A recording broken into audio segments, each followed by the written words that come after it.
This book came out years ago. It was written in 2014 by Carol Marine. And some of you automatically know what I'm talking about. If you don't, totally okay. I just got this book this year. It's her book, Daily Painting. I'm holding it up. If you're watching on YouTube, you can see it. But it is, you may have seen the cover with those red tomatoes, gorgeous painting of hers. But I love the advice she gives in this book. I'm just going to read a few quotes, but I hope it is pivotal in the time that you spend in the studio. Maybe this coming week, maybe this coming year, or this coming month. I want to hone in on the advice that she gives about daily painting. Again, that's the title of this book.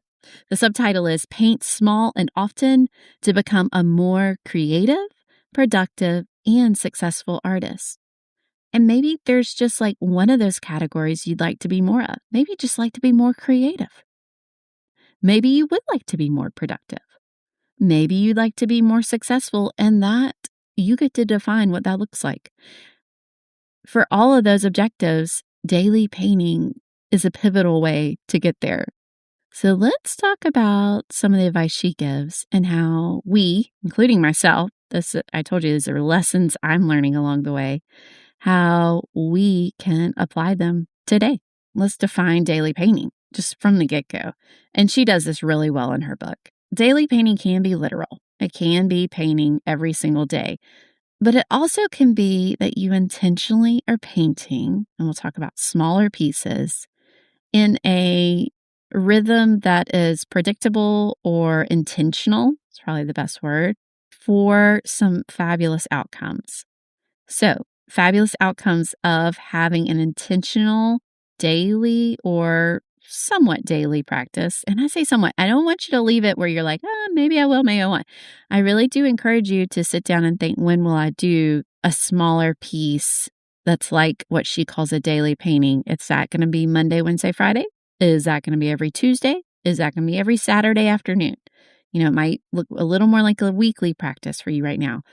Or is it going to be, Monday through Saturday? I always do a small piece. You get to decide. Here are some of the outcomes that it can create. It can help to remove pressure. It can help to rebuild confidence. It can help to grow faster, both artistically and professionally. And if any of those feel like what you want, whether you just want to remove some pressure, if you would like to rebuild some confidence, if you would actually like to grow faster in your artistic, technical skill, and even professionally, where you're creating a lot of paintings, therefore you're sharing a lot of paintings, therefore your audience begins to grow, which professionally can help you open new doors in so many ways. If any of those are like, yes, please, whether it's one of those or all of the above, then listen a little more. Okay. So in her book, Carol talks about how she created a lot of 6x6 small pieces. And she says that painting small removes the emotional weight. I'm going to read a quote directly from her. She said in her book, painting small and often gave me the freedom to experiment. Every day I got to start on an entirely new project. No longer did I feel overwhelmed by the large number of things I wanted to paint. I could do them all. And I could do each one 50 different ways or more. If one subject or one style didn't quite work out, well, I didn't sweat it. I'd only invested part of a day's worth of work on it after all. Okay, that's like, it makes me want to take a deep breath. Like, yes. I think sometimes I get in the studio, for me, this is just me, you might be totally different, and I think like, I need to work on this commission, or I am working on a collection. And there is a definitive end result in mind. Finished commission piece, finished collection.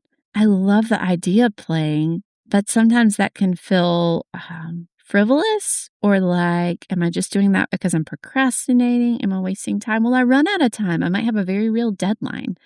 Well, if I do that, will I have enough time to finish what, and I'm putting this in air quotes, what I need to finish? And what this does is it says, no, painting small will remove emotional weight. The stakes are lower. It's going to take less time because it's a small piece. Like, it can only take so long. You're not, investing in a huge canvas that you're like, "Oh, just the canvas alone's expensive. All the paint on the canvas is expensive. I don't wanna put in all this work and all this emotion, and then what if I just, like, hate it?" And I've literally invested. And there's less emotional attachment with a small piece too. So experimentation becomes possible. I love this.